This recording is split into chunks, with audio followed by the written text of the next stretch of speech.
Hello दोस्तों, GK GS विद्या में आपका स्वागत है। तो हम स्पीडी करंट अफेयर्स वार्षिकांक 2026 लेकर आए हैं, जिसमें से 1 से 10 क्वेश्चन हो गया है। तो आज हम क्वेश्चन नंबर 11 से स्टार्ट करते हैं। तो क्वेश्चन नंबर 11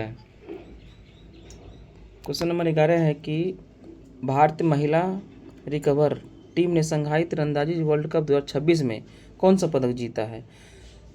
ठीक है, तो इसमें इसका आंसर हो जाएगा स्वर्ण पदक। कौन सा पदक? स्वर्ण पदक जीता है। भारतीय महिला रिकवर टीम ने शंघाई तीरंदाजी वर्ल्ड कप 2026 में कौन सा पदक जीता है? स्वर्ण पदक जीता है। अब जानते हैं कि शंघाई तीरंदाजी वर्ल्ड कप हुआ में कहाँ में? ये शंघाई तीरंदाजी वर्ल्ड कप ये शंघाई चीन में हुआ। कहाँ में हुआ? शंघाई चीन में हुआ। ठीक है, इसमें भारत ने इसमें कुल 2 पदक जीते। कितने पदक जीते? 2 पदक जीते। एक पदक जीते गोल्ड और दूसरा क्या हो? ब्रॉन्ज, कांस्य। ठीक है, 2 पदक जीते हैं शंघाई तीरंदाजी वर्ल्ड कप 2026 में। याद रखिएगा, ये शूटिंग से संबंधित है। नाम से पता चल रहा है। तीरंदाजी मतलब क्या होता है? शूटिंग। और इसमें स्वर्ण पदक जीते हैं। कौन जीते हैं स्वर्ण पदक? तो ये स्वर्ण पदक जीते हैं ये जीते हैं दीपिका कुमारी, अंकिता भगत और कुमकुम मोहद। ये तीनों ने मिलकर ये तीनों जो है दीपिका कुमारी, अंकिता भगत और कुमकुम मोहद भारतीय महिला रिकवर टीम के खिलाड़ी हैं। एक ठीक है, भारतीय महिला रिकवर टीम के खिलाड़ी हैं। इसने जो स्वर्ण पदक जीता है, तीनों ने मिल करके स्वर्ण पदक जीता। और ये स्वर्ण पदक में किसको हराया? ये चीन को हरा करके जीता है। स्वर्ण पदक जीता है भारतीय महिला रिकवर टीम ने किसको हरा करके? चीन को हरा करके। याद रखिएगा। उसके बाद अब एक जो और जीता है ब्रॉन्ज कौन जीता है? ब्रॉन्ज जीता है साहिल जाधव। कौन जीता है? ब्रॉन्ज मतलब कांस्य। ब्रॉन्ज मतलब क्या होता है? कांस्य। कांस्य कौन जीता है? ये इसमें साहिल जाधव। कौन जीता है? साहिल जाधव।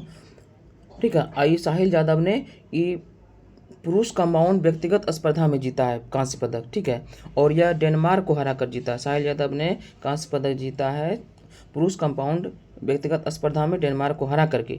ठीक है, अब याद रखिएगा, शंघाई तीरंदाजी वर्ल्ड कप 2026 में भारत ने कुल कितने पदक जीते हैं? 2।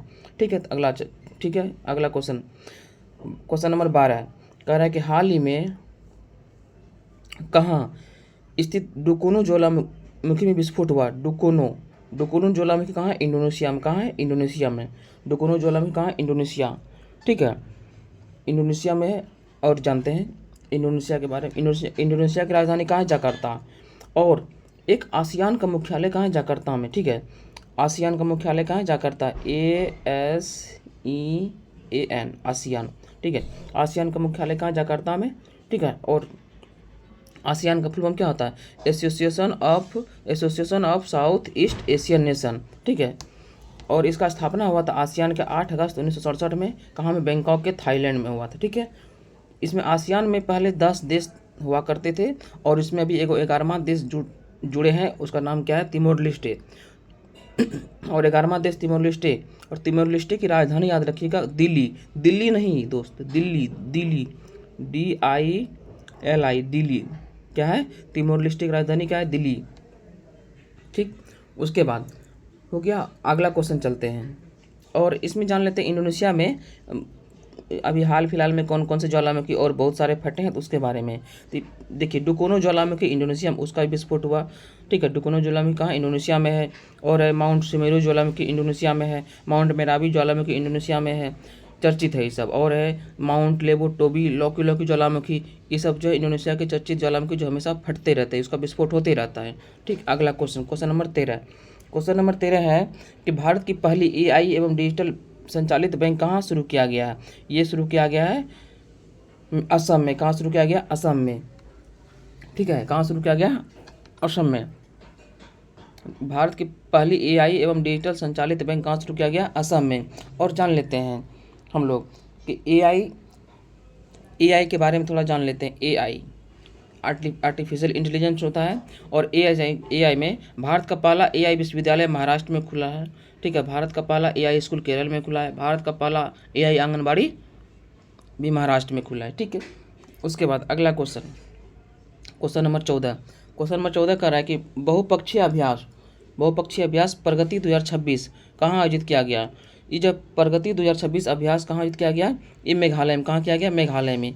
ठीक है, बहुपक्षीय प्रगति अभ्यास 2026 कहाँ आयोजित किया गया? मेघालय में, मेघालय में। ठीक है, उसके बाद मेघालय इसमें जो है ना बहुपक्षीय प्रगति अभ्यास में जो है ना इसमें 12 देश शामिल हुए। कितने देश? 12 देश शामिल हुए। ठीक है, और मेघालय की राजधानी ये कहाँ में हुआ था? मेघालय के उमरोई में। कहाँ में हुआ था? मेघालय के उमरोई में, भारतीय सेना का। ठीक है, इसमें 12 देश शामिल हुए थे। और इसमें जान लेते हैं और कुछ अभ्यास। तो इस सैन्य अभ्यास में, ठीक है, सैन्य अभ्यास में जान लेते हैं कि और सारे अभ्यास हुआ था। वज्र प्रहार, ये अभी हाल फिलहाल में 2026 में जो अभ्यास हुआ है इसमें है कि बालिकातन युद्ध अभ्यास 2026 कहाँ हुआ? ये फिलीपींस हुआ, अमेरिका और फिलीपींस के बीच होता है। ठीक है, बालिकातन युद्ध अभ्यास याद रखिएगा, बालिकातन युद्ध अभ्यास अमेरिका और फिलीपींस के बीच, फिलीपींस में हुआ। उसके बाद सिनबैक्स 2 2026 कहाँ हुआ? भारत और कंबोडिया के बीच हुआ, और यह कंबोडिया में हुआ। ठीक है, सिम्बैक्स भारत और कंबोडिया में हुआ। चौथा है डिवेक्स अभ्यास 2026। क्या है डिवेक्स अभ्यास 2026? कहाँ हुआ? भारत श्रीलंका। डिवेक्स कहाँ? भारत श्रीलंका। कहाँ? कोलंबो में। उसके बाद साइक्लोन 4 अभ्यास 2026 कहाँ हुआ? भारत और मिस्र में। साइक्लोन कहाँ? भारत और मिस्र में हुआ। ठीक है, और डस्ट लीग किसके बीच? भारत और उज्बेकिस्तान के बीच होता है। ठीक है, उसके बाद इन-सिटू ये अभ्यास भारत और थाईलैंड। इन-सिटू 2026 अभ्यास भारत और थाईलैंड। इन-सिटू 2026 अभ्यास भारत और थाईलैंड के बीच। ठीक है, ये मलक्का स्टेट के पास हुआ। उसके बाद काकाडू 2026 अभ्यास। काकाडू बहुराष्ट्रीय अभ्यास है। काकाडू बहुराष्ट्रीय अभ्यास है, यह ऑस्ट्रेलिया में हुआ। कहाँ में हुआ? ऑस्ट्रेलिया में। एक और है कि फ्रीडम शील्ड 2026 अभ्यास। फ्रीडम शील्ड में है कौन कौन से देश भाग लिए हैं? उसमें अमेरिका, दक्षिण कोरिया। कौन कौन? अमेरिका और दक्षिण कोरिया। फ्रीडम शील्ड में कौन है? अमेरिका और दक्षिण कोरिया, और यह दक्षिण कोरिया में हुआ है। उसके बाद और है अगला कि सी ड्रैगन 2026 अभ्यास। सी ड्रैगन वो एक बहुराष्ट्रीय अभ्यास है, ये गुआम के में हुआ। कहाँ में? गुआम अमेरिका में है। ठीक है, उसके वहाँ हुआ। उसके बाद एक लामितिया अभ्यास हुआ 2026 भारत और सेशल्स के बीच। सेशल्स में। कहाँ हुआ? सेशल्स में। उसके बाद और एक जान लेते हैं ब्रज प्रहार 2026 हुआ भारत और अमेरिका के बीच। कहाँ हुआ? बकलो हिमाचल प्रदेश। कहाँ हुआ? बकलो हिमाचल प्रदेश में। और 2026 में धर्म गार्जियन 2026 में भारत जापान के बीच होता है, और यह उत्तराखंड के चौबटिया में हुआ। कहाँ हुआ? उत्तराखंड के चौबटिया में।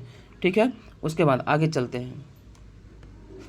अगला क्वेश्चन है 15 ई स्पोर्ट्स विश्व कप। क्या है? ई स्पोर्ट्स विश्व कप 2026 में शामिल होने वाला पहले ग्रैंड मास्टर कौन बन गए? अरविंद चिदम्बरम। कौन बन गए? अरविंद चिदम्बरम। ठीक है, ई स्पोर्ट्स विश्व कप 2026 में शामिल होने वाला पहले ग्रैंड मास्टर कौन बन गए? अरविंद चिदम्बरम। इसका आंसर क्या हो जाएगा? 15 का ए, अरविंद चिदम्बरम। ठीक है, 15 का ए, अरविंद चिदम्बरम। अगला 16 नंबर क्वेश्चन जानते हैं। 16 नंबर है कि भारत अमेरिका को पीछे छोड़कर किस देश का दूसरा सबसे बड़ा व्यापारिक साझेदार देश बन गया? कौन बन गया? बांग्लादेश। कौन बन गया? 16 का बांग्लादेश। भारत अमेरिका को पीछे छोड़कर किस देश का दूसरा सबसे बड़ा व्यापारिक साझेदार देश बन गया? बांग्लादेश। और पहला कौन हो गया? पहला कौन होगा? सिंगापुर। पहला व्यापारिक साझेदार कौन बना है? सिंगापुर। ठीक है, सिंगापुर याद रखिएगा। पहला व्यापारिक देश कौन गया? सिंगापुर। अगला क्वेश्चन 17 कह रहा है कि तीसरा नॉर्डिक भारत शिखर सम्मेलन कहाँ आयोजित किया गया?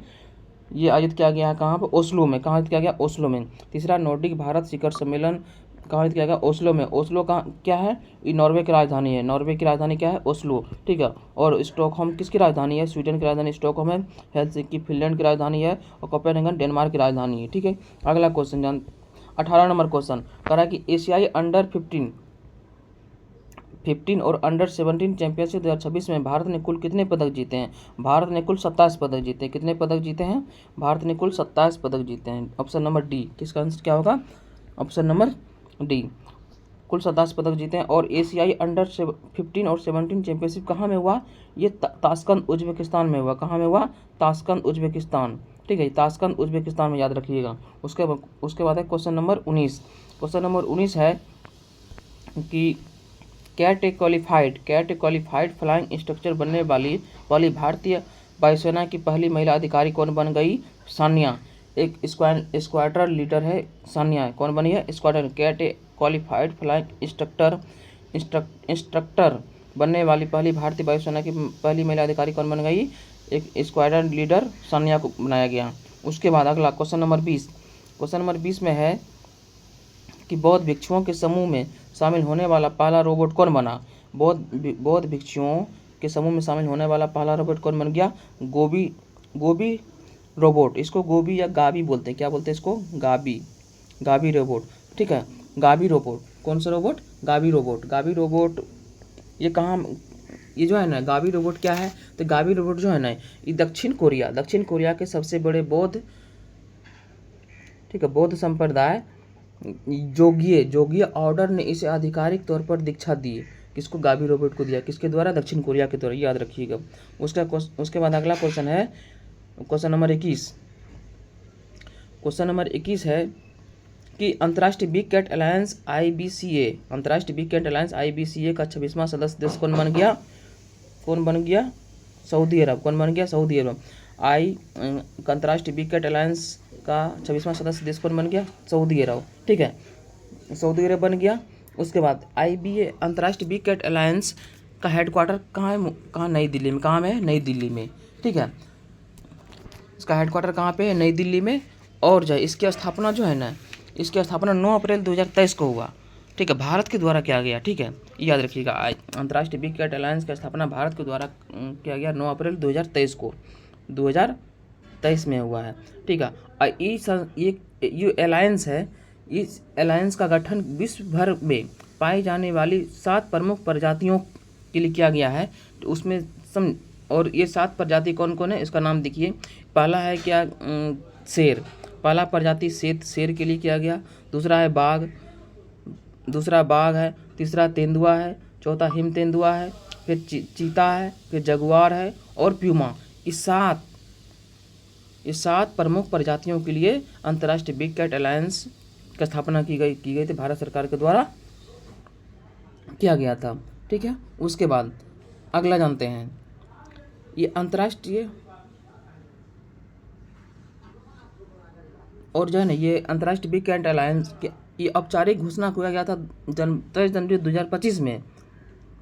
ये 9 अप्रैल 2023 में औपचारिक घोषणा किया गया था और इसको एक सरकारी संगठन के रूप में 23 जनवरी 2025 को अंतर्राष्ट्रीय बिग कैट अलायंस को याद रखिएगा कि एक सरकारी संगठन के रूप में 23 जनवरी 2025 को इसको मान्यता दिया गया। उसके बाद अगला क्वेश्चन है 22 नंबर।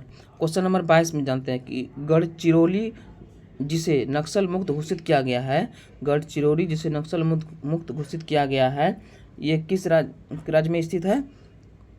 ये महाराष्ट्र में। कहाँ है? गढ़चिरौली कहाँ है? महाराष्ट्र में। इसको नक्सल मुक्त घोषित किया गया है। नक्सल मुक्त घोषित किया गया किसको? महाराष्ट्र को। यह गढ़चिरौली कहाँ है? महाराष्ट्र में। उसके बाद जान लेते थोड़ा नक्सल मुक्त या आतंकवाद मुक्त के बारे में। तो भारत का पहला आतंकवाद या नक्सल मुक्त राज्य कौन बन गया? मध्य प्रदेश। कौन बना है? मध्य प्रदेश। कब? दिसंबर 2025 में। ठीक है, उसके बाद और ये अमित शाह ने मई 2026 में, अमित शाह जी ने मई 2026 में एक छत्तीसगढ़ के बस्तर के दौरे पर गए। ठीक है, वहाँ जाने के बाद वो आधिकारिक तौर पर घोषणा की कि भारत जो है ना, भारत अब पूरी तरह से नक्सल मुक्त या आतंकवाद मुक्त देश बन चुका है। ठीक है, और उसके बाद एक बिहार के मुंगेर जिला में 31 मार्च 2026 को नक्सल को अंतिम सशस्त्र माओवादियों ने आत्मसमर्पण करने के बाद राज्य को पूरी तरह से नक्सल मुक्त घोषित कर दिया गया। उसका नाम क्या था? अर्जुन कोड़ा। ठीक है, उसके बाद अगला क्वेश्चन है 23 नंबर। 23 नंबर क्वेश्चन कह रहा है क्या कि हाल ही में गरुदा पहल किस संस्था ने शुरू की? हाल ही में गरुदा पहल सेबी ने। किसने शुरू किया? सेबी ने। 23 नंबर क्या है? हाल ही में गरुदा पहल किस संस्था ने शुरू किया? सेबी ने। ठीक है, अब गरुदा पहल सेबी के बारे में जानते हैं कि सेबी का क्या? Security exchange board of India होता है। इसकी हेडक्वार्टर मुंबई में इसकी स्थापना हुआ था। एक गैर संवैधानिक निकाय के रूप में हुआ था अप्रैल 1988 में। ठीक है, और इसको जो है नरसिम्हन समिति की सिफारिश के आधार पर नरसिम्हन समिति की सिफारिश के आधार पर 30 जनवरी 1992 को एक अधिनियम लाया। एक्ट 1992 के माध्यम से पूर्ण संवैधानिक दर्जा और स्वायत्त प्रदान किया गया सेबी को। ठीक है, पहले 1988 में एक गैर संवैधानिक निकाय के रूप में हुआ, लेकिन अब 1992 30 जनवरी 1992 को एक पूर्ण संवैधानिक दर्जा के रूप में उसको स्थापना किया गया। उसके बाद अगला क्वेश्चन है 24 नंबर। 24 है कि भारत का पहला मानव हाथी संघर्ष अनुसंधान केंद्र किस टाइगर रिजर्व में बनाया जाएगा। ये भारत का पहला मानव हाथी संघर्ष अनुसंधान केंद्र किस टाइगर रिजर्व में बनाया जाएगा, सुंदरबन। और सुंदरबन कहाँ है, पश्चिम बंगाल में है, ठीक है। और सुंदरबन में क्या होता है, मैंग्रोव वन पाए जाते हैं। उसके बाद अगला है 25 नंबर क्वेश्चन। 25 नंबर है कि भोजशाला मंदिर, क्या है, भोजशाला मंदिर चर्चा में रहा, किस राज्य में स्थित है। भोजशाला मंदिर चर्चा में रहा, ये जो है ना, ये मध्य प्रदेश में, कहाँ है, ये मध्य प्रदेश। भोजशाला मंदिर कहाँ है, मध्य प्रदेश में, कहाँ है, मध्य प्रदेश में है, ठीक है। भोजशाला मंदिर मध्य प्रदेश में है। अब मध्य प्रदेश के बारे में थोड़ा जान लेते हैं। मध्य प्रदेश में की थोड़े प्रमुख योजना है। एक है राहगीर योजना, मध्य प्रदेश शुरू किया है। राहगीर योजना मध्य प्रदेश सरकार शुरू किया है। और मुख्यमंत्री किसान कल्याण योजना मध्य प्रदेश शुरू किया है। मुख्यमंत्री लाडली बहन योजना मध्य प्रदेश शुरू किया है। यशोदा दूध आपूर्ति योजना मध्य प्रदेश शुरू किया है। और मुख्यमंत्री वृंदावन ग्राम योजना मध्य प्रदेश शुरू किया है। तो ठीक है दोस्तों, तो आज हम ये क्वेश्चन नंबर 25 तक रखते हैं। उसके बाद आगे फिर नेक्स्ट वीडियो में हम आपको करवाएंगे। तो धन्यवाद।